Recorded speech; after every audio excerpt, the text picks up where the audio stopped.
لكأس العالم قطر 2022. إذن المونديال القطري يتكلم لغة عربية. على يسار الشاشة مثل ما نتابع صور حصرية لقناة الشروق الإخبارية لعملية الإحماء لمنتخب الإكوادور أمام منتخب قطر. طبعا هي مباراة افتتاحية ومباراة ستكون كبيرة خاصة بالنسبة للمنتخب القطري والذي يلعب لأول مرة في المونديال. هي لحظات تاريخية لكل اللاعبين ولحظات تاريخية لكل الجماهير العربية الحاضرة هناك خاصة القطرية. كيف لا والمنتخب العنابي لأول مرة يشارك في المونديال بأسماء سيلمع اسمه وستكتب اسمه بأحرف من ذهب، ويمكن أن تقدم ما عجز على تقديمه الكثير من المنتخبات العربية.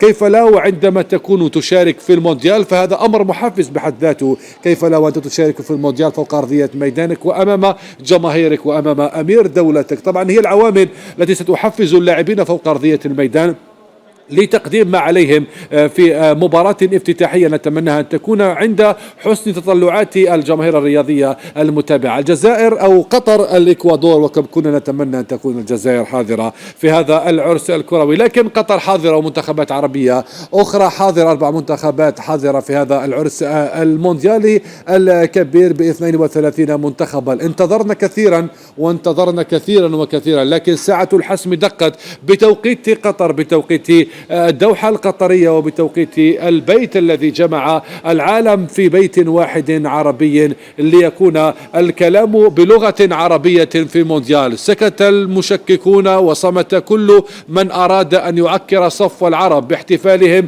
بتنظيم لأكبر محفل كروي في العالم، لكن الدقيقة الحالية والحسم حاليا واللحظات هذه تقول بأن للعالم عليه أن يتكلم عربيا. طبعا القطر تحتضن العرس الكروي، وقطر ستكون بعد لحظات على موعد مع مباراة افتتاحية.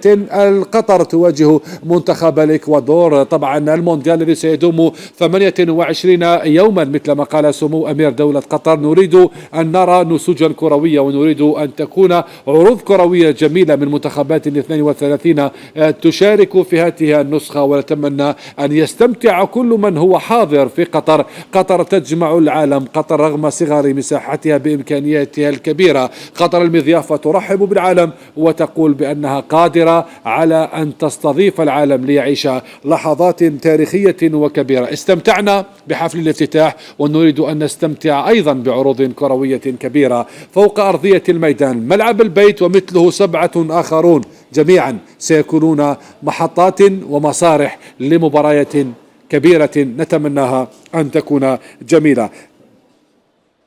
طبعا معي الزميل صهيب العقون.